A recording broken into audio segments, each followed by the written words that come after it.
गुरुद्वारे भाई ठगी जाता, मंदिर च पुजारी, दफ्तर में मुलाजम ठगते हैं कह के फाइल भारी बहुत मोटी है जी फाइल तुहाडी, थाणिਆਂ ਵਿੱਚ ठगी लगती कहते जेल तैयारी, कहते जे लिया माल शाल नहीं तो फिर जेल की तैयारी कर ला विच जी जितों आप गल जिन्नी कतलोगारत है जी जिन्ना मनुख का खून आ धर्म के नाम पर बहाया गया वो शायद संसार जंगां दे विच भी नहीं बहाया गया। ਆਪਾਂ ਤਾਂ ਸੈਲੀਬ੍ਰੇਟ ਕਰਦੇ ਹਾਂ, रूटीन बनाई हुई है कि दिखावा करते हैं कि मैं जी सवेरे गुरुद्वारे रोज़ जाना जी, मैं जी मंदिर जरूर जाना जी, मैं मस्जिद जाना जी, मैं मसीत जाना, मैं उत्थे पाठ भी करना विच।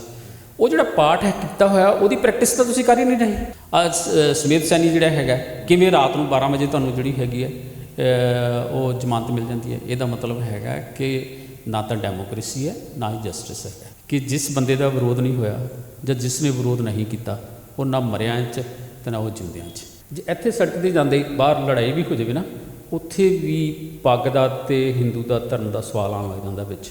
मैं ये नहीं कह रहा कि पग जिहड़ी हैगी है तुहाडी शान नहीं हैगी, पर उसनूं मुद्दा पग दा बनाता जाता है, होई लड़ाई हुंदी है विच जिहड़ी हैगी है। मैं तुहानूं कदों कहा कि तुसीं मीट खाओ लेकिन मैं खाना तो फिर मैनूं क्यों रोकिया जाता विच? ये किहड़ी इंडिपेंडेंस है कि धर्म ने तो ईवन तुहाडे जन्म मरण दे उत्ते भी बंशां लाईआं होईआं ने। जिहड़े लोग स्वाह ਦੀ ਪੁੜੀ ਦੇ ਨਾਲ ਹਰ ਬਿਮਾਰੀ ਨੂੰ ਠੀਕ ਕਰ ਲੈਂਦੇ ਨੇ ਉਹਨਾਂ ਦੇ ਕੋਲੋਂ ਵੋਟਾਂ ਦੇ ਰਾਹੀਂ ਬਦਲਾਵ ਦੀ ਆਸ ਕਰਨੀ ਜਿਹੜੀ ਹੈਗੀ ਹੈ ਉਹ ਬੋਲੇ ਦੇ ਅੱਗੇ ਬੀਂਡ ਵਜਾਉਣ ਵਾਲਾ ਕੰਮ ਹੈ।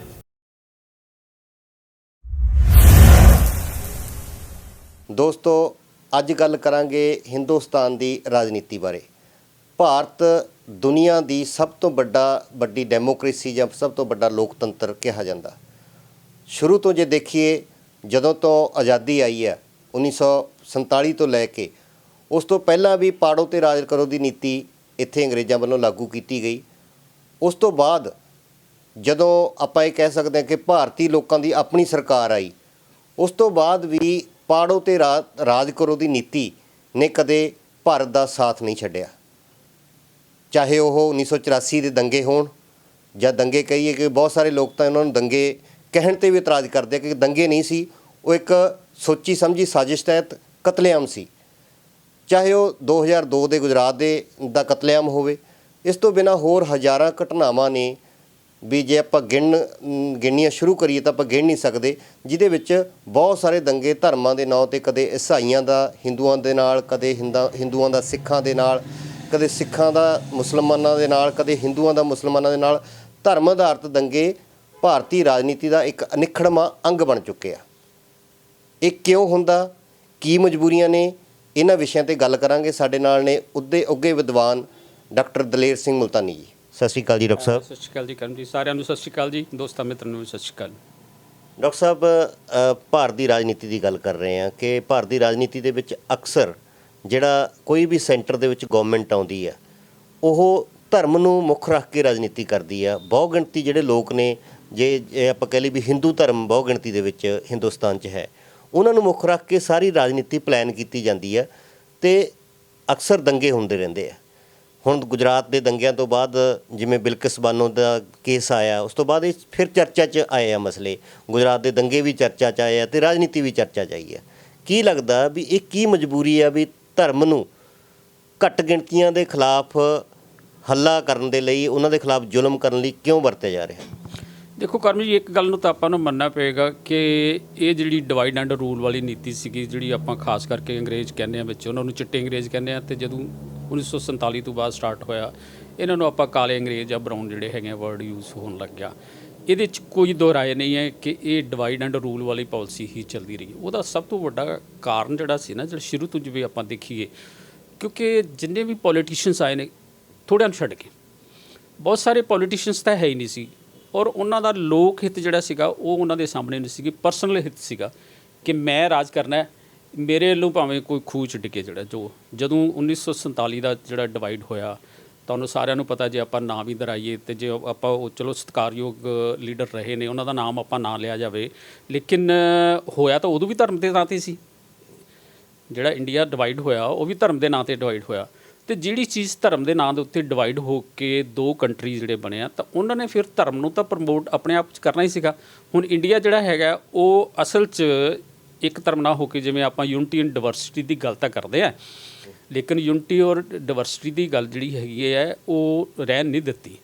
ਕੁਛ ਸਾਲ ਸ਼ੁਰੂ 'ਚ ਆਪਾਂ ਕੁਛ ਕਹਿੰਦੇ ਹੁੰਦੇ ਸੀ ਕਿ ਸ਼ਾਇਦ ਇੰਡੀਆ ਦੇਖੋ ਠੀਕ ਜਿਹਾ ਕਹਿ ਸਕਦੇ ਹਾਂ ਆਪਾਂ, ਕਿਉਂਕਿ ਇਹ ਅਸਲੀ ਮੋਡ 'ਚ ਤਾਂ ਕਦੀ ਵੀ ਨਹੀਂ ਸੀਗਾ, ਜਿਹਨੂੰ ਆਪਾਂ ਕਹਿੰਦੇ ਨਾ ਡਿਵੈਲਪਮੈਂਟ ਮੋਡ ਹੋਵੇ, ਨਿਊਟਰਲ ਜਿਹਾ ਮੋਡ ਹੋਵੇ, ਅਤੇ ਆਪਾਂ ਉਸ ਪਾਸੇ ਨੂੰ ਚੱਲਦੇ। ਮੈਂ ਕਈ ਵਾਰੀ ਨਾ ਜਦੋਂ ਡਿਵੈਲਪਮੈਂਟ ਦੀ ਗੱਲ ਹੁੰਦੀ ਹੈ ਤਾਂ ਮੈਂ ਇੱਕ ਵਰਡ ਯੂਜ਼ ਕਰਦਾ ਹੁੰਦਾ ਕਿ ਇਹ ਜਿਹੜੀ ਡਿਵੈਲਪਮੈਂਟ ਸੀਗੀ ਇੰਡੀਆ ਦੀ, ਇਹ ਬੇਸਿਕਲੀ ਨੈਚੁਰਲ ਜੀ ਜਿਹੜੀ ਹੁੰਦੀ ਹੈ ਨਾ, ਜਿਹੜਾ ਇੱਕ ਹੁੰਦਾ ਇੱਕ ਵਿਦਵਾਨ ਹੁੰਦਾ ਹੈ ਜਾਂ ਇੱਕ ਫਾਰ ਸਾਈਟਡਨੈਸ ਹੁੰਦੀ ਹੈ, ਪਾਰਦਰਸ਼ਤੀ ਹੁੰਦੀ ਹੈ, ਉਹਦੇ ਨਾਲ ਨਹੀਂ, ਅਗਾਂਹ ਵਧੂ ਨਾਲ ਨਹੀਂ ਸੀ। ਇਹ ਤਾਂ ਇੱਕ ਨੈਚੁਰਲ, ਜਿਵੇਂ ਆਪਾਂ ਕਹਿੰਦੇ ਹਾਂ ਵੀ ਇੱਕ ਮੁੰਡਾ ਔਰ ਕੁੜੀ ਦਾ ਵਿਆਹ ਹੋ ਗਿਆ, ਠੀਕ ਹੈ, ਉਹਦੇ 'ਚੋਂ ਬੱਚੇ ਜੰਮਣੇ, ਕੋਈ ਵੱਡੀ ਕੁਆਲੀਫਿਕੇਸ਼ਨ ਨਹੀਂ ਹੈ, ਉਹ ਨੈਚੁਰਲ ਪ੍ਰੋਸੈਸ ਹੈ। ਵਿੱਚ ਸਵਾਲ ਪੈਦਾ ਹੁੰਦਾ ਹੈ ਕਿ ਜਿਹੜਾ ਬੱਚਾ ਤੁਹਾਡਾ ਜੰਮ ਗਿਆ ਉਸ ਨੂੰ ਆਪਾਂ ਪਾਲਿਆ ਕਿੱਦਾਂ। ਹੁਣ ਸਵਾਲ ਜਿਹੜਾ ਤੁਹਾਡੇ ਵਾਲਾ ਅਸਲ 'ਚ ਉਹ ਪਾਲਣ ਤੱਕ ਹੈ, ਜੰਮਣ ਤੱਕ ਨਹੀਂ ਹੈ। ਜੰਮ ਤਾਂ ਗਿਆ ਹੀ ਸੀਗਾ, ਇੰਡੀਆ ਇੰਡੀਪੈਂਡੈਂਟ ਵੀ ਹੋ ਗਿਆ, ਲੇਕਿਨ ਇੰਡੀਪੈਂਡੈਂਟ ਹੋਣ ਦੇ ਬਾਵਜੂਦ ਵੀ ਇੰਡੀਆ ਜਿਹੜਾ ਹੈਗਾ ਉਸ ਲੈਵਲ ਦੀ ਪ੍ਰੋਗਰੈਸ ਨਹੀਂ ਕਰ ਸਕਿਆ, ਕਿਉਂਕਿ ਲੀਡਰਸ ਦੇ ਹਿੱਤ ਨਹੀਂ ਜਿਹੜੇ ਹੈਗੇ ਆ ਉਹ ਪੂਰੇ ਹੋਏ। ਅੱਜ ਜਿੱਥੇ ਜੇ ਆਪਾਂ ਪਿੱਛੇ ਜਾਣ ਤੋਂ ਪਹਿਲਾਂ ਜੇ ਅੱਜ ਦੀ ਆਪਾਂ ਗੱਲ ਕਰੀਏ, ਜਿੱਥੇ ਅੱਜ ਅਸੀਂ ਖੜ੍ਹੇ ਹਾਂ, ਹੁਣ ਦੇਖੋ 2022 'ਚ ਆਪਾਂ ਖੜ੍ਹੇ ਹਾਂ, ਤੁਸੀਂ ਇਹ ਦੇਖ ਲਓ ਕਿ ਮੀਡੀਆ ਦੇ ਥਰੂ ਹੀ ਤੁਹਾਨੂੰ ਪਤਾ ਲੱਗਣਾ, ਜਾਂ ਫਿਰ ਤੁਹਾਨੂੰ ਜਿੱਥੇ ਤੁਸੀਂ ਸਮਾਜ ਦੇ ਵਿੱਚ ਰਹਿੰਦੇ ਹੋ ਉਹਦੇ ਆਸੇ ਪਾਸੇ ਗੱਲ ਆਪਾਂ ਉੱਥੋਂ ਪਤਾ ਲੱਗਣਾ ਵੀ ਸਿਸਟਮ ਕੀ ਚੱਲ ਰਿਹਾ। ਜਿਹੜਾ ਤੁਸੀਂ ਧਰਮ ਦੀ ਗੱਲ ਕੀਤੀ ਹੈ ਵੀ ਕਿਉਂ ਹੋ ਰਿਹਾ, ਕੋਈ ਐਸੀ ਮੈਨੂੰ ਕੋਈ ਅਖਬਾਰ ਦੱਸ ਦਿਓ, ਕੋਈ ਐਸਾ ਮੀਡੀਆ ਦਾ ਅੰਸ਼ ਦੱਸ ਦਿਓ ਜਾਂ ਸਮਾਜ ਦਾ, ਜਿਹੜਾ ਉਹ ਹੁੰਦੀ ਘੜੀ ਗਲੀ ਮੁਹੱਲੇ ਤੋਂ ਲੈ ਕੇ ਪਿੰਡ ਸ਼ਹਿਰਾਂ ਦੇ ਵਿੱਚ ਅਤੇ ਦੇਸ਼ ਦੇ ਵਿੱਚ ਧਰਮ 'ਚ ਨਹੀਂ ਵੰਡਿਆ ਹੋਇਆ। ਜੇ ਇੱਥੇ ਸੜਕ 'ਤੇ ਜਾਂਦੇ ਬਾਹਰ ਲੜਾਈ ਵੀ ਹੋ ਜਾਵੇ ਨਾ, ਉੱਥੇ ਵੀ ਪੱਗ ਦਾ ਅਤੇ ਹਿੰਦੂ ਦਾ ਧਰਮ ਦਾ ਸਵਾਲ ਆਉਣ ਲੱਗ ਜਾਂਦਾ ਵਿੱਚ, ਠੀਕ ਹੈ, ਇਹ ਉਸਨੇ ਪੱਗ ਬੰਨੀ ਹੋਈ ਹੈ ਕਿ ਉਸਨੇ ਪੱਗ ਨਹੀਂ ਬੰਨੀ ਹੋਈ ਵਿੱਚ ਜਿਹੜੀ ਹੈਗੀ ਹੈ।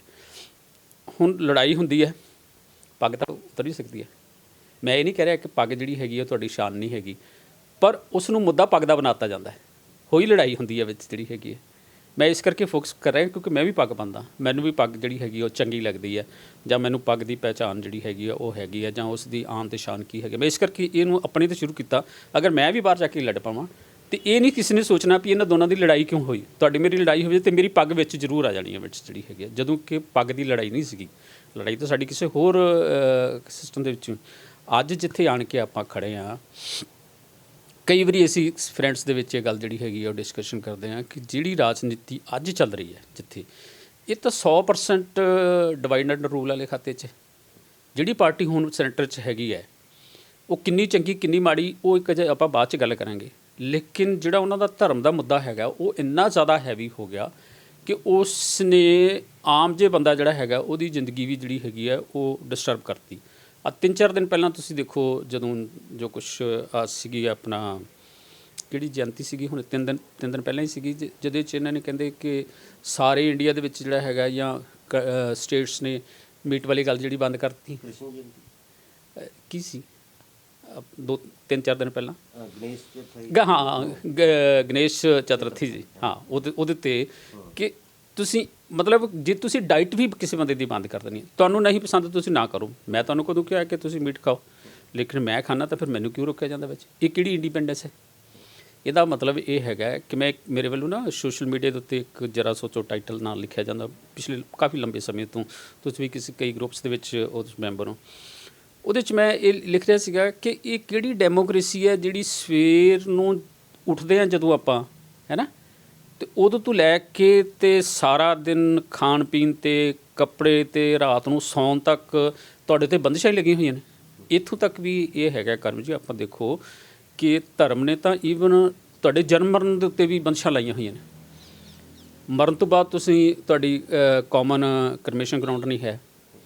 ਜਨਮ ਦੇ ਟਾਈਮ ਦੇ ਉੱਤੇ ਤੁਸੀਂ ਕਹਿੰਦੇ ਨਹੀਂ ਜੀ ਇਹ ਜਿਹੜਾ ਹੈਗਾ ਇਸ ਕਾਲ 'ਚ ਜੰਮਿਆ ਅਤੇ ਫਿਰ ਉਸ ਕਾਲ 'ਚ ਜੰਮਿਆ ਅਤੇ ਫਿਰ ਉਸ ਕਾਲ 'ਚ ਜੰਮਿਆ, ਉਹਦੀ ਜਿਹੜੀ ਜਨਮ ਪੱਤਰੀ ਜਿਹੜੀ ਹੈਗੀ ਹੈ ਉਹਦੇ ਜਨਮ ਦੇ ਉੱਤੇ ਬਣਾ ਦਿੱਤੀ ਜਾਂਦੀ ਹੈ। ਸਵੇਰੇ ਉੱਠਣ ਲੱਗਿਆ ਕੋਈ ਕਹਿੰਦਾ ਜੀ ਤੁਸੀਂ 5 ਵਜੇ ਉੱਠਣਾ ਜ਼ਰੂਰੀ ਹੈ, ਕੋਈ ਕਹਿੰਦਾ 4 ਵਜੇ ਉੱਠਣਾ ਜ਼ਰੂਰੀ ਹੈ। ਐਡ ਕਰਨਾ ਚਾਹੂੰਗਾ ਵੀ ਮੈਂ ਪਿੰਡਾਂ ਤੋਂ ਬਿਲੋਂਗ ਕਰਦਾ, ਮੈਂ ਪਿੰਡਾਂ 'ਚ ਦੇਖਿਆ ਵੀ ਬਹੁਤ ਸਾਰੀ ਥਾਵਾਂ ਦੇ ਉੱਤੇ ਵੀ ਜਿਹੜੇ ਐਸੀ ਭਾਈਚਾਰਾ ਉਹਨਾਂ ਲਈ ਅਲੱਗ ਜਿਹੜੇ ਸਿਵੇ ਬਣਾਏ ਹੁੰਦੇ ਆ ਅਤੇ ਜਨਰਲ ਲਈ ਅਲੱਗ ਸਿਵੇ ਬਣਾਏ ਹੁੰਦੇ ਆ। ਗੁਰਦੁਆਰੇ ਵੀ ਐਸੀ ਭਾਈਚਾਰੇ ਦੇ ਅਲੱਗ ਹੁੰਦੇ ਆ, ਸਿੱਖਾਂ ਦੇ ਅਲੱਗ ਹੁੰਦੇ ਆ, ਸਿੱਖਾਂ ਦੀ ਸੌਰੀ ਜੱਟਾਂ ਦੇ ਅਲੱਗ ਹੁੰਦੇ ਆ। ਤੇ ਇਹ ਤੋਂ ਬਿਨਾ ਜੇ ਆਪਾਂ ਦੇਖੀਏ ਵੀ ਗੁਰਦੁਆਰਾ ਸਾਹਿਬ ਦੇ ਵਿੱਚ ਭਾਂਡੇ ਵੀ ਅਲੱਗ ਰੱਖੇ ਹੁੰਦੇ ਆ, ਔਰ ਉਹਦੇ ਤੇ ਲਿਖਿਆ ਹੁੰਦਾ ਵੀ ਗੁਰ ਮਰਿਆਦਾ ਅਨੁਸਾਰ ਜ਼ਿਮੀਂਦਾਰਾ ਭਾਂਡੇ। ਨਹੀਂ, ਉਹ ਤਾਂ ਹੀ ਮੈਂ ਕਹਿ ਰਿਹਾ ਕਿ ਜਿਹੜਾ ਸਮਾਜ ਸਵੇਰੇ ਉੱਠਣ ਤੋਂ ਲੈ ਕੇ ਤੇ ਸਾਰਾ ਦਿਨ ਕੱਪੜੇ ਕਿਵੇਂ ਦੇ ਪਾਉਣੇ ਹੈ, ਤੁਸੀਂ ਖਾਣਾ ਕੀ ਹੈ, ਸੌਣਾ ਕੀ ਹੈ, ਬੋਲਣਾ ਕੀ ਹੈ, ਪੜ੍ਹਨਾ ਕੀ ਹੈ, ਰਾਤ ਨੂੰ ਸੌਣਾ ਕਿਵੇਂ ਹੈ, ਤੁਸੀਂ ਈਵਨ ਸ਼ਰਮ ਉਦੋਂ ਆਉਂਦੀ ਹੈ ਜਦੋਂ ਇਲਾਜ ਕਰਾਉਣ ਹਸਪਤਾਲ 'ਚ ਜਾਂਦੇ ਆ, ਉੱਥੇ ਵੀ ਧਰਮ ਦੀ ਗੱਲ ਆ ਜਾਂਦੀ ਹੈ। ਕੋਈ ਕਹਿੰਦਾ ਜੀ ਮੈਨੇ ਵਰਤ ਰੱਖਿਆ ਹੋਇਆ ਹੈ, ਕੋਈ ਕਹਿੰਦਾ ਜੀ ਮੈਨੇ ਵਾਲ ਰੱਖੇ ਹੋਏ ਹੈ, ਕੋਈ ਕਹਿੰਦਾ ਜੀ ਮੈਨੇ ਪਾਠ ਕਰਨਾ ਹੈ ਅਜੇ ਤੱਕ, ਕੋਈ ਕਹਿੰਦਾ ਜੀ ਮੈਂ ਪਹਿਲਾਂ ਗੁਰਦੁਆਰੇ ਮੰਦਰ ਮਸਜਿਦ ਦੇ ਵਿੱਚ ਮੱਥਾ ਟੇਕਿਆ ਮੈਂ ਫਿਰ ਆਣ ਕੇ ਇਲਾਜ ਸ਼ੁਰੂ ਕਰੂੰਗਾ। ਆਪਾਂ ਕਿਹੜੀ ਡੈਮੋਕ੍ਰੇਸੀ ਦੀ ਗੱਲ ਕਰਦੇ ਹਾਂ ਵਿੱਚ। ਤੇ ਉੱਥੋਂ ਮੇਰਾ ਕਹਿਣ ਦਾ ਮਤਲਬ ਹੈ ਇਹ ਤਾਂ ਆਪਾਂ ਸਾਰਿਆਂ ਨੂੰ ਪਤਾ ਵੀ ਗੁਰਦੁਆਰਿਆਂ ਦਾ ਡਿਵੀਜ਼ਨ ਹੋਈ ਪਈ ਹੈ, ਮੰਦਰਾਂ ਦੀ ਡਿਵੀਜ਼ਨ ਹੋਈ ਪਈ ਹੈ, ਮਹੱਲੇ ਦੀ ਡਿਵੀਜ਼ਨ ਹੋਈ ਪਈ ਹੈ ਵਿੱਚ, ਔਰ ਉਹ ਵੀ 2022 'ਚ। ਸਵਾਲ ਜਿਹੜਾ ਹੈਗਾ 1947 ਦਾ ਨਹੀਂ, ਅੱਜ 2022 ਦਾ ਸਵਾਲ ਹੈ। ਜਦੋਂ ਆਪਾਂ ਕਹਿੰਦੇ ਹਾਂ ਕਿ ਇਹ ਕਹਿ ਰਹੇ ਸੀ ਇਹ ਸੈਂਚੁਰੀ ਇੰਡੀਆ ਦੀ, ਜਦੋਂ ਮਨੁੱਖ ਮੰਗਲ ਗ੍ਰਹਿ ਤੇ ਜੀਵਨ ਲੱਭ ਰਿਹਾ, ਤੇ ਉਹ ਨਾਲੇ ਇਹ ਵੀ ਕਹਿ ਰਹੇ ਸੀਗੇ ਕਿ ਇਹ ਜਿਹੜੀ ਸੈਂਚੁਰੀ ਹੈਗੀ ਹੈ 21ਵੀਂ ਸਦੀ ਜਿਹੜੀ ਹੈਗੀ ਹੈ ਇਹ ਇੰਡੀਆ ਦੀ ਹੈ। ਆ ਇੰਡੀਆ ਦਾ ਇਹ ਹਾਲ ਹੈ ਵਿੱਚ ਜਿਹੜਾ ਹੈਗਾ ਕਿ ਤੁਸੀਂ ਜਨਮ ਮਰਨ ਦੇ ਵਿੱਚ ਵੀ ਜਿਹੜਾ ਹੈਗਾ ਉਹ ਤੁਸੀਂ ਵੰਡੀਆਂ ਪਾਈਆਂ, ਤੇ ਪੋਲੀਟਿਕਸ ਦੇ ਵਿੱਚ ਤਾਂ ਆਪੇ ਪੈਣੀਆਂ ਸੀ। ਫਿਰ ਉਹਦੇ 'ਚ ਕਰਮ ਜੀ ਇੱਕ ਹੋਰ ਦੇਖੋ, ਜਿਹੜੀ ਸੈਂਟਰ ਗੌਰਮੈਂਟ ਹੈਗੀ ਹੈ ਉਹਨੇ ਜਿਹੜਾ ਧਰਮ ਦਾ ਮੁੱਦਾ ਉਠਾ ਕੇ ਤੇ ਵਿੱਚ ਡਿਵੀਜ਼ਨ ਪਾਈ ਹੈ ਹੁਣ ਦੀ ਕਿਹੜੀ, ਤੇ ਜਿਹੜੀਆਂ ਸਟੇਟ ਪਾਰਟੀ ਹੈਗੀਆਂ ਨੇ ਉਹ ਕਿਹੜੀਆਂ ਕਿਸੇ ਨਾਲੋਂ ਘੱਟ ਨੇ, ਕਿਉਂਕਿ ਸਟੇਟ ਪਾਰਟੀਆਂ ਨੇ ਵੀ ਉਹ ਕੁਛ ਕੀਤਾ ਜੋ ਸੈਂਟਰ ਵਾਲਿਆਂ ਨੇ ਕੀਤਾ। ਤੇ ਉੱਥੋਂ ਇਹ ਜਿਹੜੀ ਯੂਨਿਟੀ ਐਂਡ ਡਿਵਰਸਿਟੀ ਹੈ ਨਾ, ਇਹ ਇੱਕ ਸਿਰਫ ਬੋਲਣ ਵਾਸਤੇ ਹੈ। ਆ ਪਿੱਛੇ ਤੁਸੀਂ ਦੇਖੋ ਕਿ ਆਪਾਂ ਧਰਮ ਦੇ ਮੁੱਦੇ ਨੂੰ ਤਾਂ ਛੇੜ ਲਿਆ ਵਿੱਚ, ਹੋਰ ਵੀ ਚਲੋ ਆਪਾਂ ਗੱਲ ਕਰਦੇ ਹਾਂ ਵਿੱਚ, ਲੇਕਿਨ ਇੱਕ ਨਾਅਰਾ ਚੱਲਿਆ ਸੀਗਾ ਕਿਸਾਨ ਅੰਦੋਲਨ ਦੇ ਦੌਰਾਨ, ਤੁਸੀਂ ਵੀ ਉੱਥੇ ਬਹੁਤ ਜ਼ਿਆਦਾ ਪਾਰਟੀਸਪੇਟ ਕਰਦੇ ਰਹੇ ਹੋ, ਮੈਂ ਵੀ ਉੱਥੇ ਹੀ ਰਿਹਾ ਵਿੱਚ ਸਾਲ ਜਿਹੜਾ ਹੈਗਾ, ਕਿ ਮਜ਼ਦੂਰ ਤੇ ਕਿਸਾਨ ਏਕਤਾ ਜ਼ਿੰਦਾਬਾਦ। ਤੇ ਕਿਹੜੀ ਕਿਸਾਨ ਤੇ ਕਿਹੜੀ ਮਜ਼ਦੂਰ ਏਕਤਾ ਜ਼ਿੰਦਾਬਾਦ ਹੈ? ਮਜ਼ਦੂਰ ਤਾਂ ਉੱਥੇ ਹੀ ਖੜਾ ਹੈ। ਕਿਸਾਨ ਦੇ ਵੀ ਕੋਈ ਬਹੁਤ ਵੱਡੇ ਫੁੱਲ ਨਹੀਂ ਲੱਗੇ ਹੋਏ, ਕਿਸਾਨ ਵੀ ਬਹੁਤ ਮੁਸ਼ਕਿਲ ਦੇ ਵਿੱਚ ਹੈਗਾ ਹੈ।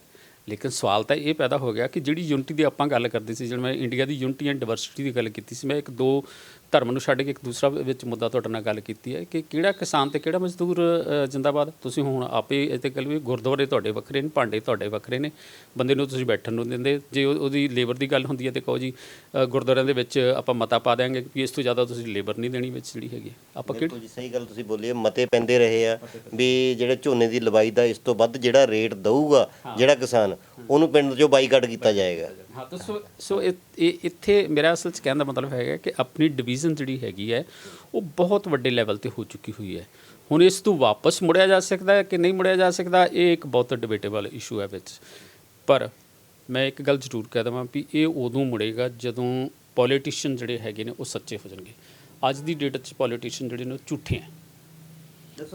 ਸੰਭਵ ਹੈ ਵੀ ਜਿਹੜੇ ਪੋਲੀਟੀਸ਼ੀਅਨ ਨੇ ਉਹ ਸੱਚੇ ਹੋ ਜਾਣ, ਕਿਉਂਕਿ ਜਿਵੇਂ ਅਕਸਰ ਕਿਹਾ ਜਾਂਦਾ ਵੀ ਜਿਹੜੇ ਪੋਲੀਟੀਸ਼ੀਅਨ ਨੇ ਜਾਂ ਇੱਥੋਂ ਸਮਾਜ ਦੇ ਵਿਅਕਤੀ ਨੇ ਉਹ ਸਿਸਟਮ 'ਚੋਂ ਪੈਦਾ ਹੁੰਦੇ ਨੇ, ਔਰ ਜਿਹੜੇ ਸਾਡਾ ਜਿਹੜਾ ਸਿਸਟਮ ਹੈ, ਇੰਡੀਆ ਦਾ ਸਿਸਟਮ ਆ, ਉਹਦੀ ਜਿਹੜੀ ਨੀਂਹ ਆ ਉਹ ਪੂੰਜੀਵਾਦ ਦੇ ਸਿਰ 'ਤੇ ਖੜੀ ਆ, ਪ੍ਰਾਈਵੇਟ ਪ੍ਰੋਪਰਟੀ ਦੇ ਸਿਰ 'ਤੇ ਖੜੀ ਆ। ਉਹ ਸਿਸਟਮ 'ਚੋਂ ਪੈਦਾ ਹੋਏ ਲੋਕ ਸੱਚੇ ਹੋ ਸਕਦੇ ਆ? ਲੱਗਦਾ ਵੀ ਕਦੇ ਲੀਡਰਾਂ ਦੀ ਨਿਸ਼ਾਨੇ ਦੇ ਉੱਤੇ ਦੇਸ਼ ਦਾ ਵਿਕਾਸ ਆਊਗਾ? ਨਾ।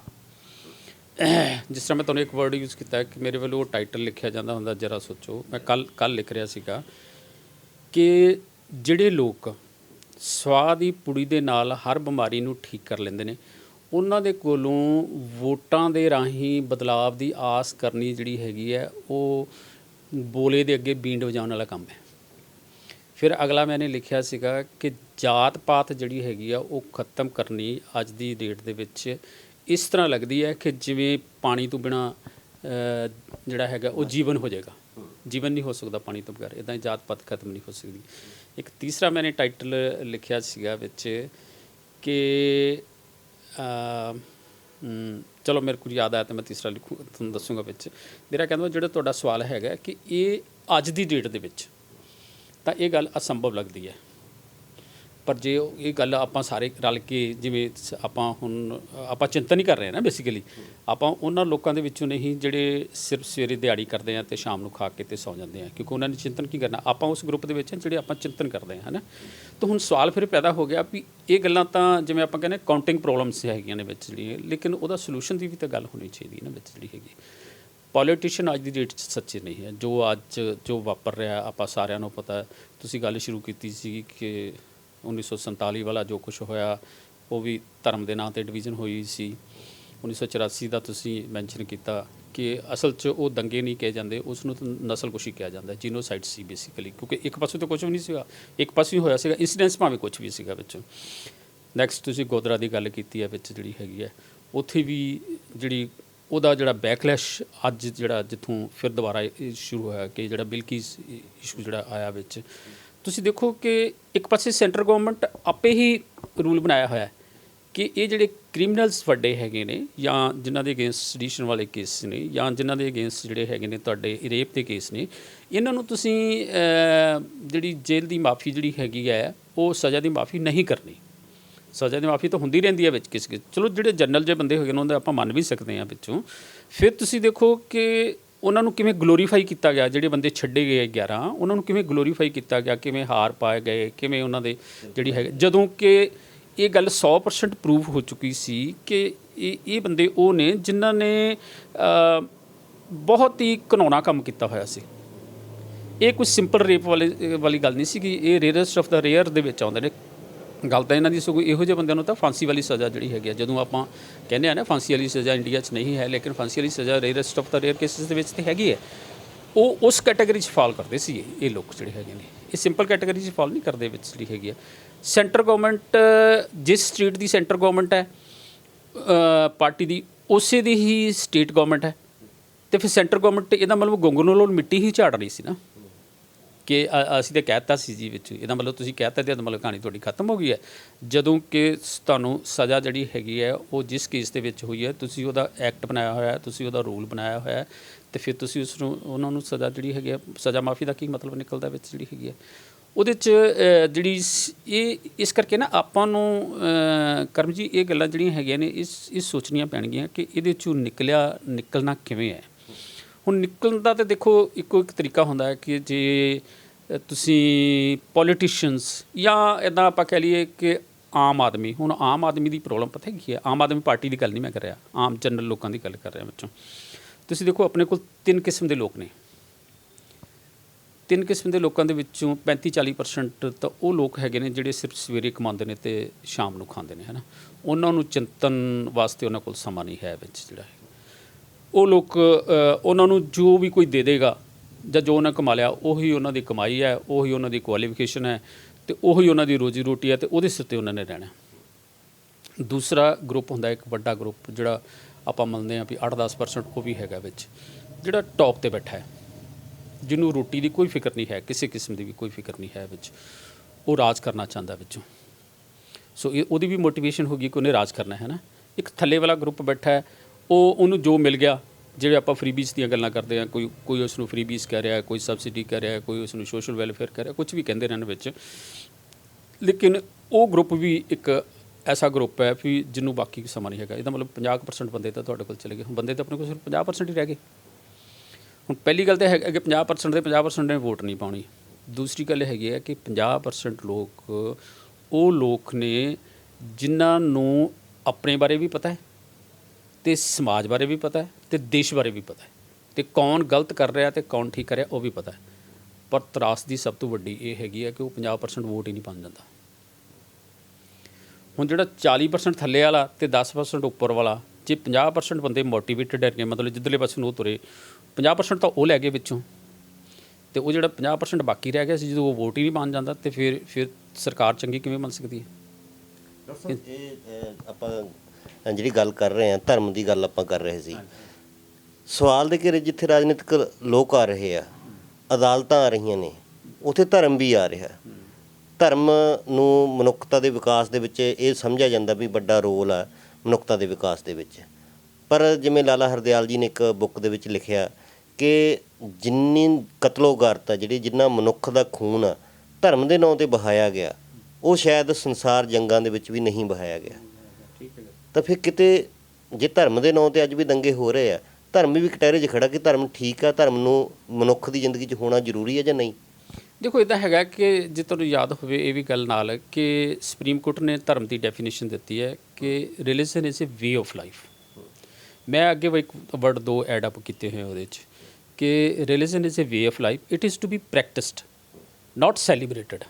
ਆਪਾਂ ਸੈਲੀਬ੍ਰੇਟ ਕਰਦੇ ਹਾਂ, ਆਪਾਂ ਗੁਰਦੁਆਰੇ ਮੰਦਰ ਮਸਜਿਦ 'ਚ ਜਾਂਦੇ ਹਾਂ, ਕਦੀ ਆਪਾਂ ਕੁਝ ਸਿੱਖ ਕੇ ਆਏ ਉੱਥੋਂ?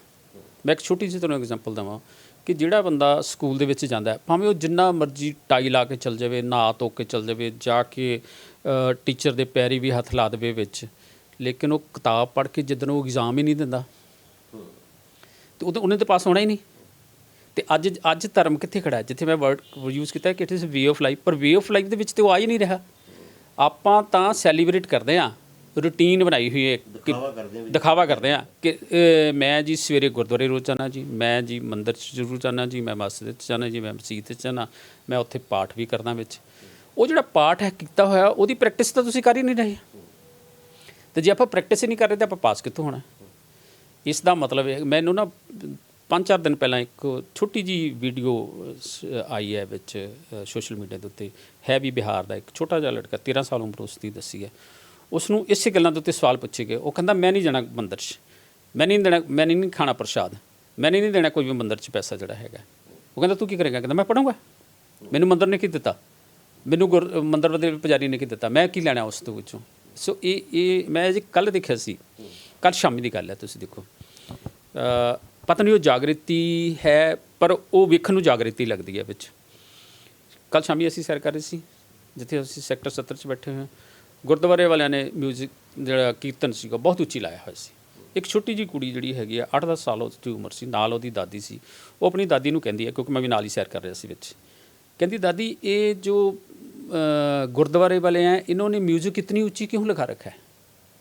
म्यूज़िक ही कह रही सी वो, ਬੱਚੇ ਦੀ ਨਜ਼ਰ ਦੇ ਵਿੱਚ ਤਾਂ ਮਿਊਜ਼ਿਕ ਹੀ ਹੈ। ਹਾਂ ਮਿਊਜ਼ਿਕ ਹੈ ਵੀ ਇੰਨੇ ਉੱਚੀ। ਮੇਰਾ ਕਹਿਣ ਦਾ ਮਤਲਬ ਹੈਗਾ ਕਿ ਜਦੋਂ ਅਸੀਂ ਧਰਮ ਨੂੰ ਮੰਨਿਆ ਹੀ ਨਹੀਂ, ਮੰਨਣਾ ਹੀ ਨਹੀਂ, ਆਪਾਂ ਇੱਧਰੋਂ ਸੁਣਿਆ ਤੇ ਇੱਧਰੋਂ ਕੱਢ ਦੇਣਾ। ਸਵੇਰੇ ਸ਼ਾਮ ਜਿਹੜੀ ਰੂਟੀਨ ਇੱਕ ਬਣਾ ਲੈਣੀ ਵਿੱਚ ਜਿਹੜੀ ਹੈਗੀ ਹੈ, ਉਸ ਦੇ ਨਾਲ ਚਾਹੇ ਧਰਮ ਨੂੰ ਕੋਈ ਲੋਕ ਜੋ ਮਰਜ਼ੀ ਕਹਿੰਦੇ ਰਹਿਣ ਜਿਹੜੇ ਹੈਗੇ ਆ, ਕਿਉਂਕਿ ਮੈਂ ਕਿਸੇ ਨੂੰ ਨਕਾਰ ਨਹੀਂ ਰਿਹਾ, ਪਰ ਮੈਂ ਇਹ ਗੱਲ ਕਹਿ ਰਿਹਾ ਕਿ ਜਦੋਂ ਆਪਾਂ ਉਸ ਦੀ ਪ੍ਰੈਕਟਿਸ ਹੀ ਨਹੀਂ ਕਰਨੀ ਤਾਂ ਫਿਰ ਜਦੋਂ ਤੁਸੀਂ ਪ੍ਰੈਕਟਿਸ, ਜਦੋਂ ਸਕੂਲ ਜਾਣਾ ਹੈ ਅਤੇ ਉਹਦੇ 'ਚ ਤੁਸੀਂ ਇਗਜ਼ਾਮ ਹੀ ਨਹੀਂ ਦੇਣਾ ਤਾਂ ਫਿਰ ਤੁਸੀਂ ਸਕੂਲ ਵੀ ਨਾ ਜਾਓ, ਫਿਰ ਘਰ ਡੰਗਰ ਚਾਰੋ ਆਪਣੇ। ਫਿਰ ਤੁਸੀਂ ਕਿਉਂ ਐਡੇ ਐਡੇ ਵੱਡੇ ਵੱਡੇ ਮਹੱਲੇ ਜਿਹੜੇ ਹੈਗੇ ਆ ਉਹ ਧਾਰਮਿਕ ਸਥਾਨਾਂ ਦੇ ਪੂਰੇ ਕੀਤੇ?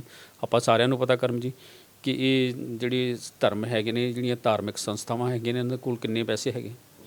ਲੋਕ ਤਾਂ ਬਹੁਤ ਵੱਡੀ ਅਮਾਊਂਟ ਦੱਸਦੇ ਨੇ ਵਿੱਚ ਜਿਹੜੀ ਹੈਗੀ ਹੈ।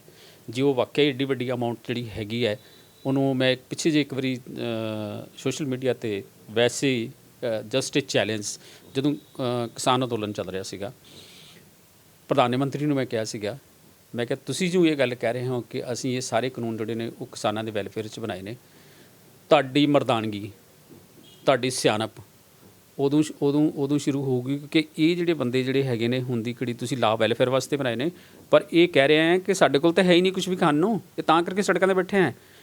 ਫਿਰ ਆ ਜਿਹੜੇ ਗੁਰਦੁਆਰੇ ਮੰਦਰਾਂ ਦੇ ਵਿੱਚ ਪਏ ਆ ਪੈਸੇ, ਕਰੋ ਨਾ ਇੱਕ ਆਰਡੀਨੈਂਸ ਇਸ਼ੂ ਕਰ ਦਿਓ।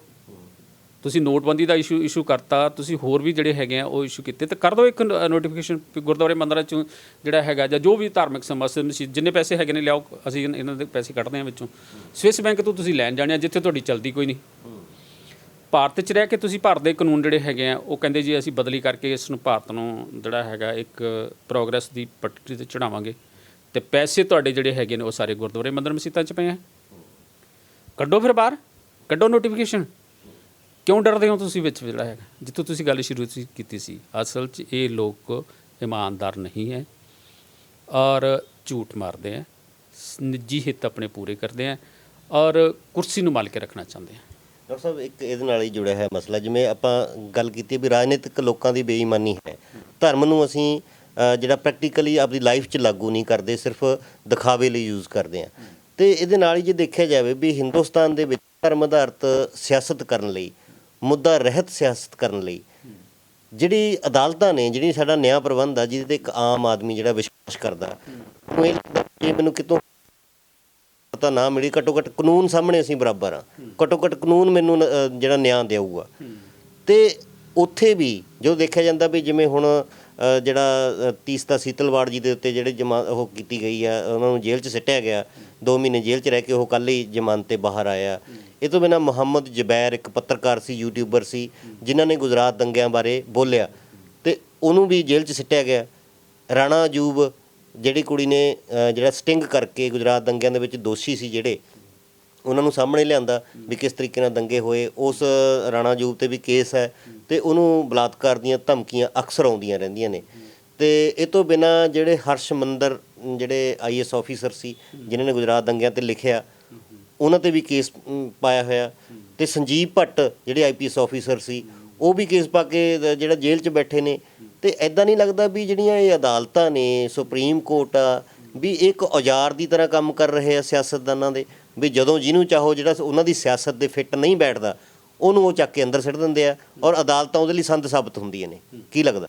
ਦੇਖੋ ਤੁਸੀਂ ਤੁਹਾਡੀ ਇਹ ਗੱਲ ਜਿਹੜੀ ਹੈਗੀ ਹੈ ਬਿਲਕੁਲ ਠੀਕ ਹੈ ਕਿ ਮੈਂ ਉਸ ਤੋਂ ਪਹਿਲਾਂ ਤੁਹਾਨੂੰ ਅਜੇ ਕੱਲ੍ਹ ਦੀ ਇੱਕ ਗੱਲ ਦੱਸਣਾ ਚਾਹਾਂਗਾ। ਸ਼ਾਇਦ ਆਪਣੇ ਗਰੁੱਪ ਜਿਹੜਾ ਹੈਗਾ ਪੰਜਾਬ ਅਗੇਂਸਟ ਕਰਪਸ਼ਨ ਦੇ ਵਿੱਚ ਜਿਹੜਾ ਹੈਗਾ ਮੈंने ਕਮੈਂਟਸ ਪਾਏ ਹੋਏ ਸੀ ਕਿ ਇੱਕ ਸੋਸ਼ਲ ਵਰਕਰ ਜਿਹੜਾ ਹੈਗਾ ਸ਼ਾਇਦ ਕਰਨਾਟਕਾ 'ਚ ਹੈ ਜਾਂ ਮਹਾਰਾਸ਼ਟਰ 'ਚ, I am not very sure, ਕਿ ਉਹਨਾਂ ਨੇ ਇਹ ਬੋਲਿਆ ਕਿ ਫਲਾਣਾ ਜੱਜ ਜਿਹੜਾ ਹੈਗਾ ਉਹ ਕਰਪਟ ਹੈ ਅਤੇ ਉਹਦੇ ਅਗੇਂਸਟ ਕੰਟੈਂਪਟ ਦਾ ਕੇਸ ਪਾਤਾ। ਕੋਰਟ, ਸੁਪਰੀਮ ਕੋਰਟ ਕੀ ਇਸ ਗੱਲ ਦਾ ਜਵਾਬ ਦੇ ਸਕਦੀ ਹੈ ਕਿ ਉਹਨਾਂ ਦੇ ਆਪਣੇ ਜਿਹੜੇ ਚੀਫ ਜਸਟਿਸ ਹੈਗੇ ਨੇ, ਲੇਟੈਸਟ ਜਿਹੜੀ ਇੰਟਰਵਿਊ, ਉਹ ਤਾਂ ਮੈਂ ਆਪਣੇ ਅੱਖੀਂ ਸੁਣੀ ਹੈ ਨਾ, ਕੁਛ ਮੈंने ਪੜ੍ਹੀ ਹੈ। ਇੱਕ ਪਹਿਲਾਂ ਆਪਣੇ ਚੀਫ ਜਸਟਿਸ ਨੇ, ਉਹਨਾਂ ਨੇ 20% ਕਿਹਾ ਸੀਗਾ ਕਰਪਸ਼ਨ ਹੈਗੀ ਹੈ। ਅੱਜ ਜਿਹੜੇ ਆਪਣੇ ਚੀਫ ਜਸਟਿਸ ਰਿਟਾਇਰ ਹੋਏ ਸੀ ਗੋਗੋਈ ਜੀ, ਉਹਨਾਂ ਨੇ ਹਾਂਜੀ, ਉਹਨਾਂ ਨੇ ਇਹ ਗੱਲ ਕਹੀ ਸੀ ਆਪਣੀ ਇੰਟਰਵਿਊ ਦੇ ਵਿੱਚ ਕਿ ਜੁਡੀਸ਼ਰੀ ਜਿਹੜੀ ਹੈਗੀ ਆ ਉਹ ਵੀ ਇਸੇ ਦੁਨੀਆ ਦੇ ਵਿੱਚ ਜੰਮੀ ਹੋਈ ਹੈ, ਇਸ ਕਰਕੇ ਇਹ ਵੀ ਕਰਪਸ਼ਨ ਤੋਂ ਪਰੇ ਨਹੀਂ ਹੈ। ਇਹ ਉਹਨਾਂ ਦੀ ਆਪਣੀ ਵਰਡਸ ਨੇ। ਤੁਸੀਂ ਇੱਕ ਜੱਜ ਹੋਰ ਹੈਗੇ ਆ ਮਿਸਟਰ ਕਟਜੂ, ਉਹਨਾਂ ਦਾ ਨਾਂ ਸੁਣਿਆ ਹੋਣਾ, ਉਹ ਕਿੰਨਾ ਕੁਛ ਉਹ ਕਹਿੰਦੇ ਆ, ਤੁਸੀਂ ਉਸ ਨੂੰ ਵੀ ਛੱਡੋ। ਇੱਥੇ ਹਾਈ ਕੋਰਟ ਦੇ ਵਿੱਚ ਕੀ ਹੋਇਆ ਸੀਗਾ ਜਿਹੜਾ ਹੈਗਾ, ਮੇਰਾ ਕਹਿਣ ਦਾ ਮਤਲਬ ਵੀ ਜਿਹੜੀ ਕੋਰਟ ਥੱਲੇ ਦੀ ਕੋਰਟ ਤੋਂ ਲੈ ਕੇ ਉੱਪਰ ਦੀ ਕੋਰਟ ਦੇ ਅਗੇਂਸਟ ਕੇਸ ਚੱਲਦੇ ਹੋਣ, ਉਹਨਾਂ ਨੂੰ ਤੁਸੀਂ ਸੁਪਰੀਮ ਕਿਵੇਂ ਮੰਨ ਸਕਦੇ ਹੋ? ਉਹਨਾਂ ਨੂੰ ਫਿਰ ਡਾਊਟ ਦੇ ਦਾਇਰੇ ਤੋਂ ਬਾਹਰ ਕਿਵੇਂ ਕਰ ਸਕਦੇ ਹੋ? ਇਹ ਜਿਹੜੇ ਤੁਸੀਂ ਨਾਮ ਲਏ ਹੈ, ਸੀਤਲ ਜਿਹੜੀ ਹੈਗੀ ਹੈ, ਇਹਨਾਂ ਦਾ ਨਾਮ ਲਿਆ ਤੁਸੀਂ, ਜ਼ਬੇਰ ਦਾ ਨਾਮ ਲਿਆ, ਪਹਿਲਾਂ ਵੀ ਉਹਨਾਂ ਦਾ ਉਹ ਲੜਕੀ ਜਿਹੜੀ ਸੀਗੀ ਇੱਕ ਰਾਣਾ, ਗੁਜਰਾਤ ਦੇ ਵਿੱਚ ਉਹਨੇ ਕੁਛ ਲਿਖਿਆ ਸੀਗਾ, ਹੋਰ ਵੀ ਕਈ ਸਾਰੇ ਵਿੱਚ ਹੈਗੇ ਜਿਨ੍ਹਾਂ ਦੀ ਡੈਥ ਵੀ ਹੋਈ ਹੈ। ਉਹ ਜਿਹੜੇ ਹੈਗੇ ਹੈ, ਉੱਥੋਂ ਇਹ ਆਪਾਂ ਨੂੰ ਪਤਾ ਲੱਗ ਰਿਹਾ ਹੈ ਕਿ ਆਪਣੀ ਨਿਆਂ ਪ੍ਰਣਾਲੀ ਵੈਸੇ ਹੀ ਠੀਕ ਨਹੀਂ ਹੈ। ਤੁਸੀਂ ਉਹਨਾਂ ਦੀ ਵੀ ਛੱਡੋ, ਤੁਸੀਂ ਆ ਕਈ ਸਾਰੇ ਜਿਹੜੇ ਹੈਗੇ ਪੋਲੀਟੀਸ਼ੀਅਨਸ, ਉਹਨਾਂ ਨੂੰ ਅੰਦਰ ਦੇ ਕੇ 2 ਮਹੀਨੇ 4 ਮਹੀਨੇ ਬਾਅਦ ਬਾਹਰ ਕੱਢ ਦਿੰਦੇ ਆ। ਕਿਉਂ ਕੱਢਦੇ ਹੋ? ਮਤਲਬ ਵੀ ਇਹਦਾ ਮਤਲਬ ਇਹ ਹੈਗਾ ਕਿ ਤੁਸੀਂ ਅਸਲ ਇਨਕੁਆਇਰੀ ਕੀਤੀ ਨਹੀਂ। ਆਪਣੇ ਕਨਵਿਕਸ਼ਨ ਰੇਟ ਕਿਉਂ ਘੱਟ ਆ ਰਿਹਾ? ਕਨਵਿਕਸ਼ਨ ਰੇਟ ਜਿਹੜਾ ਹੈਗਾ ਉਹ ਘੱਟ ਇਸ ਕਰਕੇ ਆ ਰਿਹਾ ਕਿ ਅਸੀਂ ਇੱਕ FIR ਦਰਜ ਕਰਦੇ ਹਾਂ, ਉਹਦੇ 'ਚ ਜਿਹੜਾ ਮਰਜ਼ੀ ਬੰਦਾ ਨਾਮ ਲਿਖਾ ਦੇਵੇ, ਉਹਨੂੰ ਚੱਕ ਕੇ ਤੁਸੀਂ ਅੰਦਰ ਕਰ ਦਿਓ। ਆਹ ਜਿਹੜੇ ਬਹੁਤੇ ਸਾਰੇ ਮੁੱਦੇ ਜਿਹੜੇ ਹੈਗੇ ਨੇ, ਇਹ ਤਾਂ ਪੋਲੀਟੀਕਲੀ ਮੋਟੀਵੇਟਡ ਸੀਗੇ। ਜ਼ਬੈਰ ਵਾਲੀ ਦੀ ਗੱਲ ਹੋ ਗਈ, ਜੇ ਉਸ ਨੂੰ ਬੋਲਣ ਦਾ ਹੱਕ ਹੀ ਹੈ ਨਹੀਂ ਤਾਂ ਇੰਡੀਪੈਂਡੈਂਸ ਕਾਹਦੀ ਹੈ? ਜਿੱਥੇ ਆਪਾਂ ਹੁਣ ਗੱਲ ਕੀਤੀ ਸੀ, ਕਿਹੜੀ ਡੈਮੋਕ੍ਰੇਸੀ ਹੈ, ਕਿਹੜੀ ਇੰਡੀਪੈਂਡੈਂਸ ਹੈਗੀ ਹੈ ਕਿ ਤੁਸੀਂ ਲਿਖ ਨਹੀਂ ਸਕਦੇ? ਆ ਜਿਹੜਾ ਮੈਂ ਹੁਣ ਤੁਹਾਨੂੰ ਇੱਕ ਸੋਸ਼ਲ ਵਰਕਰ ਦੀ ਗੱਲ ਕੀਤੀ ਹੈ, ਉੱਥੋਂ ਸ਼ਾਇਦ ਕਰਨਾਟਕਾ ਜਾਂ ਆਪਣਾ ਮਹਾਰਾਸ਼ਟਰ ਦੇ, ਉਹਨਾਂ ਨੇ ਜੇ ਉਹ ਇਹ ਕਹਿ ਹੀ ਨਹੀਂ ਸਕਦੇ ਕਿਉਂਕਿ ਉਹਨਾਂ ਨਾਲ ਵਾਪਰਿਆ। ਉਹ ਕਹਿੰਦੇ ਜੀ ਮੈਂ ਤਾਂ ਕੋਰਟ 'ਚ ਵੀ ਖੜਾ ਹੋ ਕੇ ਕਹਾਂਗਾ ਕਿ ਹਾਂ ਜੀ ਜੱਜ ਜਿਹੜੇ ਹੈਗੇ ਨੇ ਉਹ ਕਰਪਟ ਹੈਗੇ ਨੇ, ਅਤੇ ਤੁਸੀਂ ਕਹਿੰਦੇ ਤਾਂ ਉਹਦੇ ਅਗੇਂਸਟ ਕਰਪਸ਼ਨ ਕੰਟੈਂਪਟ ਕਰਾਂਗੇ ਆਪਾਂ। ਹੁਣ ਇਹ ਵੀ ਹੋ ਸਕਦਾ ਵੀ ਚੱਕ ਕੇ ਉਸ ਨੂੰ ਵੀ ਅੰਦਰ ਕਰ ਦੇਣ। ਮਤਲਬ ਇਸ ਦਾ ਮਤਲਬ ਹੈਗਾ ਕਿ ਡੈਮੋਕ੍ਰੇਸੀ ਕੋਈ ਚੀਜ਼ ਨਹੀਂ ਹੈ, ਨਾ ਤਾਂ ਉਹ ਪੋਲੀਟੀਕਲ ਡੈਮੋਕ੍ਰੇਸੀ ਹੈਗੀ ਹੈ, ਨਾ ਹੀ ਉਹ ਐਡਮਿਨਿਸਟ੍ਰੇਟਿਵ ਡੈਮੋਕ੍ਰੇਸੀ ਹੈਗੀ ਹੈ, ਨਾ ਹੀ ਉਹ ਜੁਡੀਸ਼ੀਅਲ ਡੈਮੋਕ੍ਰੇਸੀ ਹੈਗੀ ਹੈ। ਅਤੇ ਈਵਨ ਆਪਣੀ ਮੀਡੀਆ ਜਿਹੜਾ ਚੌਥਾ ਹੈਗਾ, ਡੈਮੋਕ੍ਰੇਸੀ ਇੱਥੇ ਵੀ ਨਹੀਂ ਹੈ।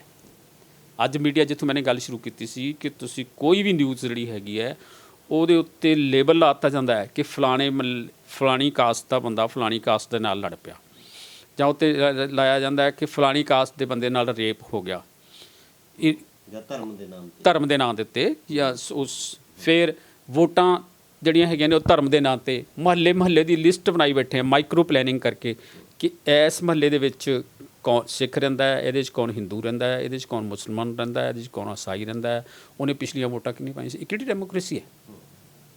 ਇਸ ਦਾ ਮਤਲਬ ਇਹ ਜਿਹੜੇ ਚਾਰੇ ਥੰਮ ਹੈਗੇ ਨੇ, ਇਹ ਚਾਰੇ ਹਿੱਲੇ ਪਏ। ਡੈਮੋਕ੍ਰੇਟਿਕ ਦੇ ਮੇਰੇ ਵੱਲੋਂ ਇੱਕ ਆਰਟੀਕਲ ਵੀ ਲਿਖਿਆ ਹੋਇਆ ਹੈ ਕਿ ਡੈਮੋਕ੍ਰੇਸੀ ਦੇ 4 ਥੰਮ ਨੇ ਅਤੇ ਚਾਰੇ ਹਿੱਲੇ ਪਏ ਹੈ।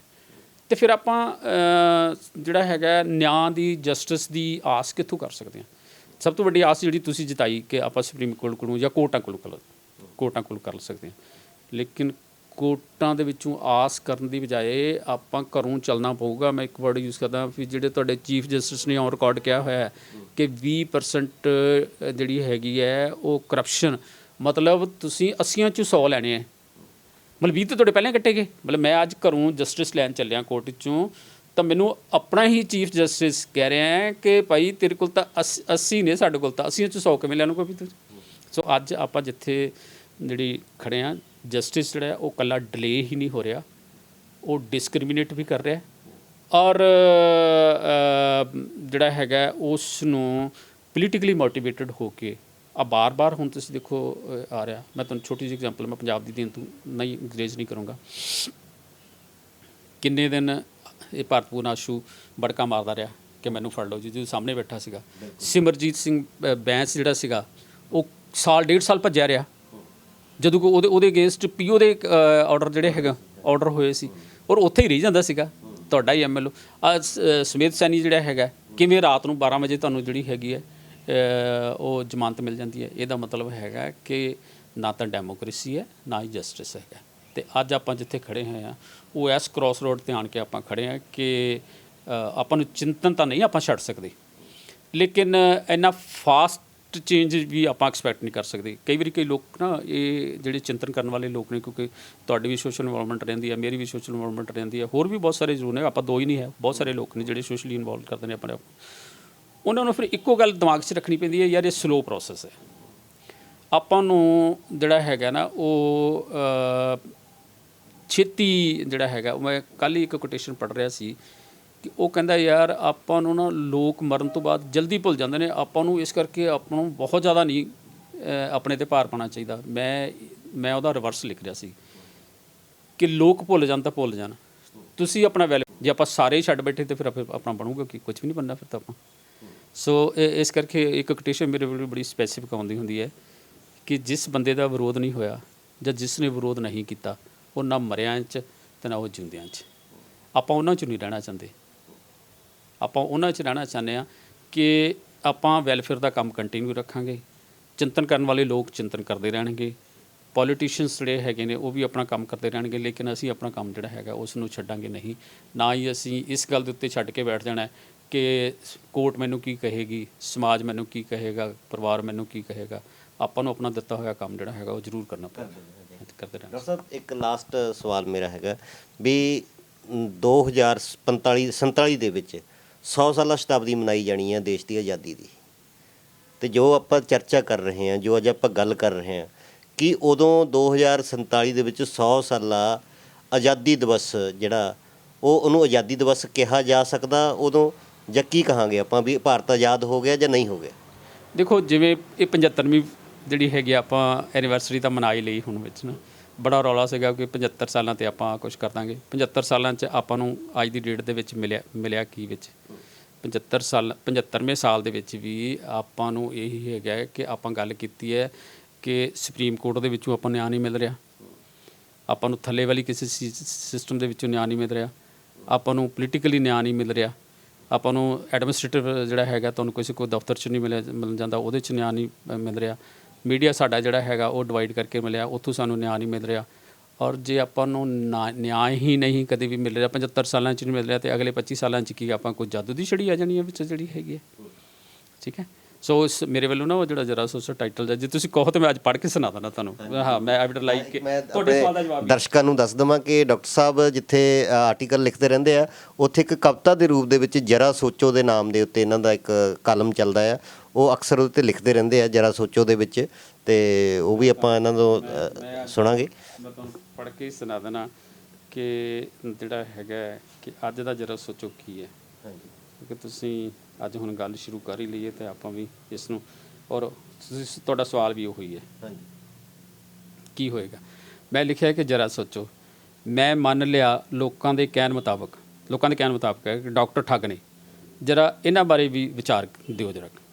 ਗੁਰਦੁਆਰੇ ਭਾਈ ਠੱਗੀ ਜਾਂਦਾ, ਮੰਦਰ 'ਚ ਪੁਜਾਰੀ, ਦਫ਼ਤਰਾਂ ਵਿੱਚ ਮੁਲਾਜ਼ਮ ਠੱਗਦੇ ਨੇ ਕਹਿ ਕੇ ਫਾਈਲ ਭਾਰੀ, ਬਹੁਤ ਮੋਟੀ ਹੈ ਜੀ ਫਾਈਲ ਤੁਹਾਡੀ, ਥਾਣਿਆਂ ਵਿੱਚ ਠੱਗੀ ਲੱਗਦੀ, ਕਹਿੰਦੇ ਜੇਲ੍ਹ ਤਿਆਰੀ, ਕਹਿੰਦੇ ਜੇ ਲਿਆ ਮਾਲ ਛਾਲ ਨਹੀਂ ਤਾਂ ਫਿਰ ਜੇਲ੍ਹ ਦੀ ਤਿਆਰੀ ਕਰ ਲਾ ਵਿੱਚ ਜਿਹੜੀ ਹੈ, ਜਿੱਥੋਂ ਆਪਾਂ ਗੱਲ।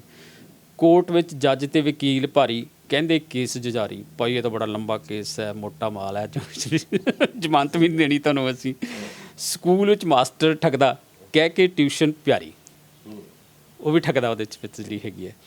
ਬਾਜ਼ਾਰ 'ਚ ਦੁਕਾਨਦਾਰ ਠੱਗਦਾ, ਕਹਿ ਕੇ ਚੀਜ਼ ਮਿਆਰੀ, ਵੀ ਮੇਰੇ ਵਾਲੀ ਚੀਜ਼ ਬਹੁਤ ਵਧੀਆ ਹੈਗੀ, ਆਹ ਲੈ ਜਾ, ਉਹਦੇ 'ਚ ਠੱਗੀ ਜਾਂਦਾ।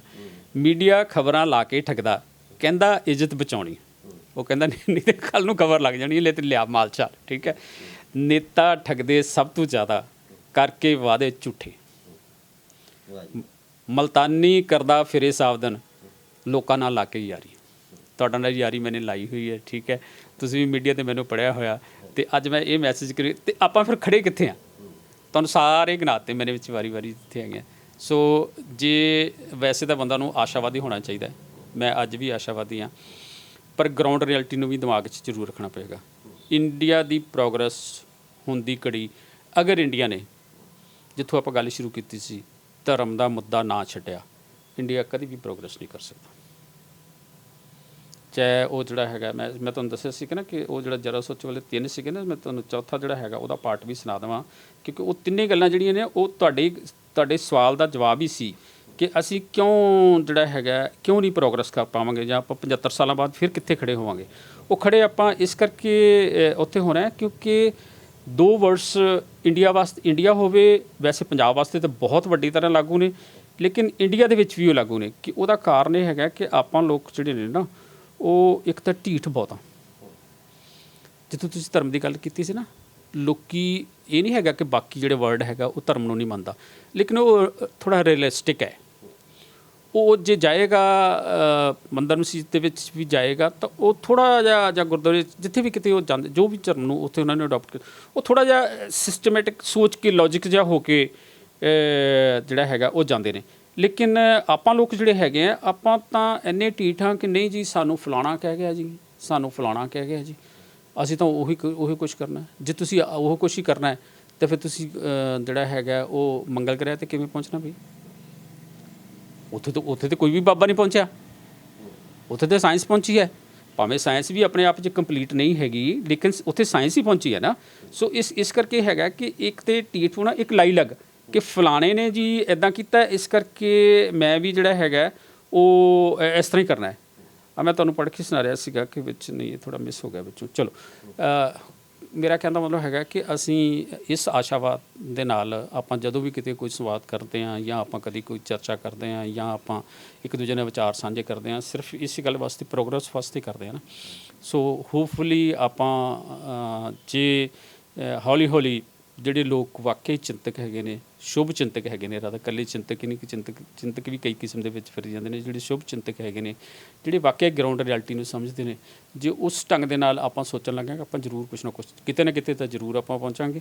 ਸੋ 100ਵਾਂ ਸਾਲ ਅਸੀਂ ਉਦੋਂ ਤੱਕ ਹੋਣਾ ਨਹੀਂ ਹੋਣਾ, ਅਤੇ ਲੇਕਿਨ ਉਸ ਤੋਂ ਬਾਅਦ ਆਪਾਂ ਇਹ ਜ਼ਰੂਰ ਆਸ ਕਰ ਸਕਦੇ ਹਾਂ ਕਿ ਭਾਰਤ ਜਿਹੜਾ ਹੈਗਾ ਉਹ ਪ੍ਰੋਗਰੈਸ ਕਰੇ, ਔਰ ਭਾਰਤ ਇਹ ਡਿਵਾਈਡ ਤੋਂ ਪਰੇ ਹੋ ਜਾਵੇ, ਅਤੇ ਅਸੀਂ ਧਰਮ ਨੂੰ ਇੱਕ ਜੀਵਨ ਜਾਂਚ ਮੰਨੀਏ, ਨਾ ਕਿ ਆਪਾਂ ਉਸ ਦਾ ਵਿਖਾਵਾ ਕਰੀਏ ਅਤੇ ਉਸ ਨੂੰ ਸੈਲੀਬ੍ਰੇਟ ਕਰਕੇ ਆਪਾਂ ਜੇ ਲੰਘ ਜਾਈਏ। ਕਿਉਂਕਿ ਧਰਮ ਨੂੰ ਆਪਾਂ ਨੂੰ ਇਹ ਵੀ ਗੱਲ ਮੰਨਣਾ ਪਏਗਾ ਕਿ ਇੱਕ ਐਡੀ ਕੁ ਵੱਡੀ ਜਾਂਚ ਹੈਗੀ ਹੈ, ਜੇ ਵਾਕਈ ਆਪਾਂ ਉਸ ਦੀ ਪ੍ਰੈਕਟਿਸ ਕਰਨ ਲੱਗੇ ਤਾਂ ਆਪਾਂ ਕਿਤੇ ਚੰਗੀ ਜਗ੍ਹਾ 'ਤੇ ਜ਼ਰੂਰ ਪਹੁੰਚ ਸਕਾਂਗੇ। ਧੰਨਵਾਦ ਜੀ ਡਾਕਟਰ ਸਾਹਿਬ। ਇਹ ਸਨ ਜੈ ਕਿਰਤ ਦਾ ਨਾਰਾ ਦੇਣ ਵਾਲੇ ਡਾਕਟਰ ਦਲੇਰ ਸਿੰਘ ਮੁਲਤਾਨੀ ਜੀ, ਜਿਨ੍ਹਾਂ ਨੇ ਬੜੇ ਵਿਸਥਾਰ 'ਚ ਭਾਰਤ ਦੀ ਰਾਜਨੀਤੀ ਬਾਰੇ, ਧਰਮ ਬਾਰੇ, ਸਿਆਸਤ ਬਾਰੇ, ਨਿਆਂ ਪ੍ਰਬੰਧ ਬਾਰੇ ਜਿਹੜੀਆਂ ਬੇਬਾਕ ਗੱਲਾਂ ਕੀਤੀਆਂ ਨੇ। ਆਉਣ ਵਾਲੇ ਦਿਨਾਂ 'ਚ ਕਿਸੇ ਹੋਰ ਮਹਾਨ ਸ਼ਖਸੀਅਤ ਨੂੰ ਤੁਹਾਡੇ ਰੂਬਰੂ ਕਰਾਵਾਂਗੇ।